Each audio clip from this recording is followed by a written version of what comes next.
my best friend slept with my roommate, who's about to get married. I couldn't keep this secret and chose to inform the roommate's fiancé. Am I the a-hole? Living with my buddy Alex, who was about to get married, and hanging out with my best friend Ellie was usually the highlight of my days. I'm 26, pretty laid back, and have always kept things simple. Alex, 28, had everything figured out, especially with his wedding around the corner. He and his fiancée, Sarah, seemed perfect for each other, like something out of a romantic movie. Ellie's been my best friend since our college days. She's full of life, always laughing, and making everyone around her feel better. We were like two peas in a pod, but in a completely brother-sister kind of way. She often came over to our place, making our apartment feel more alive. But then, things started to change. Ellie and Alex began to get a bit too close, more than what you'd expect from just friends. At first, I told myself it was nothing. Friends get close, right? The revelation hit me like a freight train one evening when the apartment was cloaked in silence, and the city outside buzzed with life, oblivious to the storm brewing within. I returned home earlier than expected, only to find Ellie and Alex entwined in a way that left no room for doubt. They were quick to separate, their faces flushed with guilt, but the damage was done. The image was seared into my memory, a haunting reminder of the betrayal. It was clear they had feelings for each other, and those feelings had crossed a line. Ever since I found Ellie and Alex, my best friend and roommate, closer than they should have been, my world's been upside down. I wanted to be loyal to both, but my head was a mess. On one hand, Alex was about to get married. On the other, Ellie has always been like family to me. The apartment we shared, which was once full of jokes and late-night pizza runs, started feeling more like a silent movie. Conversations became whispers when I walked in, and the air felt thick with secrets. I noticed the small things, how they'd suddenly stop talking or how Ellie's visits became more scheduled, especially when I'd be out. It made my chest tight, thinking about it all. I decided to keep it all bottled up inside because, honestly, I didn't want to be the one to cause a hurricane in everyone's lives. I thought maybe, just maybe, if I ignored it long enough, things would go back to normal. I didn't want to be the reason anyone's happiness got ruined, even if it meant putting on a fake smile every day. For 3 whole months,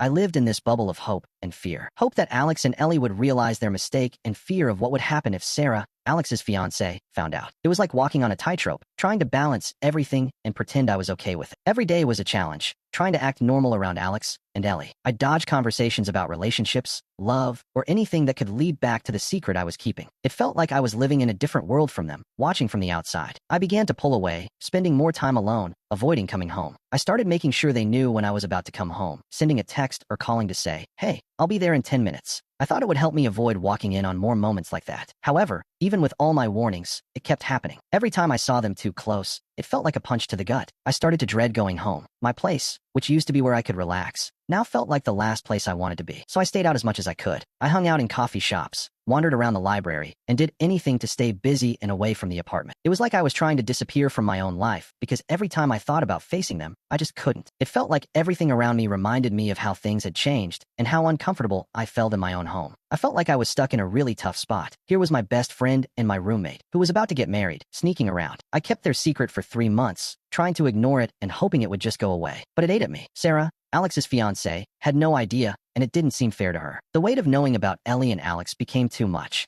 I felt like I had to do something about it. It wasn't just about being loyal to Alex anymore. It was about doing what seemed right. Telling Sarah about what was happening with Alex and Ellie was one of the hardest things I've ever had to do. It felt like I was carrying the weight of the world on my shoulders, knowing that what I was about to say could potentially ruin lives. But after months of carrying this secret, watching the strain it put on everyone involved, and feeling the weight of it crushing me, I knew it was something that had to be done, no matter how much I wished things could resolve themselves. The reality was clear. Sarah deserved to know the truth. Update. 3 months later, I decided to meet Sarah in a neutral place, somewhere public yet quiet enough for a serious conversation. I chose a small coffee shop in the park, a place that felt serene, hoping it would provide a calm backdrop for the storm I was about to unleash. I remember my hands shaking as I texted her, asking if she could meet me. I tried to sound casual, but every word felt heavy with the weight of what was to come. The day we met, I arrived early, my stomach in knots as I waited. I rehearsed what I was going to say over and over, but the words felt inadequate. How do you tell someone their world isn't what they think it is? Sarah arrived, her smile bright, unaware of the news I was about to break. Seeing her happiness made what I was about to do even harder. I started the conversation with small talk, trying to ease into it. But how do you ease into something like this? Eventually, I just had to be straightforward. I told Sarah that there was something important I needed to talk to her about, something about Alex. I emphasized that what I was about to share was difficult for me, but I believed she had the right to know. Then, I told her. I explained that over the past few months, Alex and Ellie had grown closer in a way that wasn't appropriate for two people who were just friends, especially when one of them was about to get married. I shared how I discovered them, the emotional turmoil I'd been through deciding whether or not to tell her. I made it clear that my intention wasn't to hurt her, but to be honest because I believed she deserved the truth. Throughout the conversation, I watched Sarah's face change, from confusion to shock, and then to something I couldn't quite decipher. Hurt, maybe, or betrayal. She asked a few questions, her voice shaky, and I answered as honestly as I could, providing the details she sought. It was heartbreaking to see her process the information, to watch as the reality of the situation sank in. After telling her, I felt a mix of relief and dread. Relief that I had finally shared the secret that had been weighing me down, and dread for what it meant for Sarah, Alex, and Ellie. I offered Sarah my support, whatever decision she made about her future with Alex. I could tell she was shattered. I felt awful, but part of me knew it was better she heard it from me than someone else, or even worse, after the wedding. Walking away from that conversation was like leaving a part of myself behind. I knew things would never be the same after that, but I also knew I had done what I believed was right. It was a moment that changed the course of our lives, a decision made with a heavy heart, but a clear conscience. The next few days were like walking through a minefield. Sarah confronted Alex, and the fallout was explosive. I wasn't there, but Alex made sure I knew he blamed me for everything. He came home that night, his face like thunder, and we had it out. How could you? He kept saying,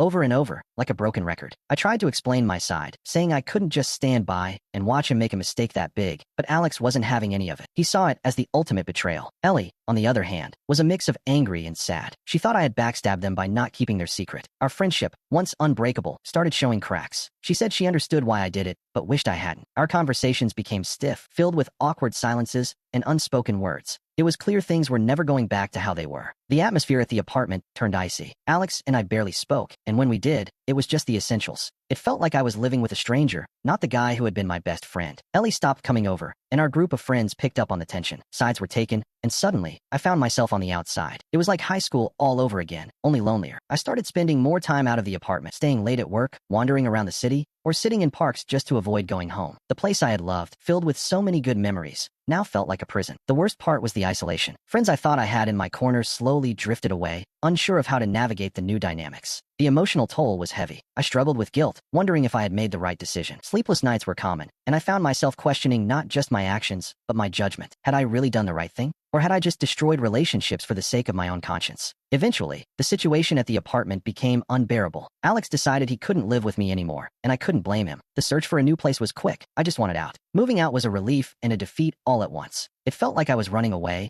but I also knew staying wasn't an option. The day I left the apartment was silent. Alex didn't help me move, and there were no goodbyes. It was a quiet end to a chapter of my life I had thought would last much longer. In the weeks that followed, the fallout continued. Sarah called off the wedding, and though she didn't blame me, our interactions were tinged with the sadness of what had happened. Alex and I lost touch completely. Our brotherhood, a casualty of the truth. Ellie and I tried to salvage our friendship, but it was like trying to piece together a broken vase. We could put it on the shelf, but it would never hold water again. Looking back, I wonder if things could have been different if I had stayed silent. But deep down, I know I couldn't have lived with myself. The price of honesty was high, and I paid it in friendships and heartache. But lying to myself and everyone else would have cost me even more. In the end, I learned that some truths are heavy, but carrying lies is heavier still. After the storm of revelations and the shifting sands of friendships lost, the days began to brighten for me. It wasn't immediate. The healing felt more like the slow bloom of spring after a harsh winter. I moved into a new apartment, a small but bright space that felt like a fresh start. In the solitude of my new surroundings, I found peace and, surprisingly, a sense of freedom I hadn't realized I'd been missing. The void left by old friendships made room for new ones. I dove into hobbies that I'd put on the back burner, joined a local soccer team, even picked up guitar lessons. These activities brought me into circles I wouldn't have otherwise crossed, and through them, I met people who brought new perspectives and laughter back into my life. As for Ellie and Alex, time proved to be a great healer. Ellie reached out first, a tentative text that opened the door to reconciliation. Our friendship, once fractured, began to mend, not as it was, but into something new, more mature.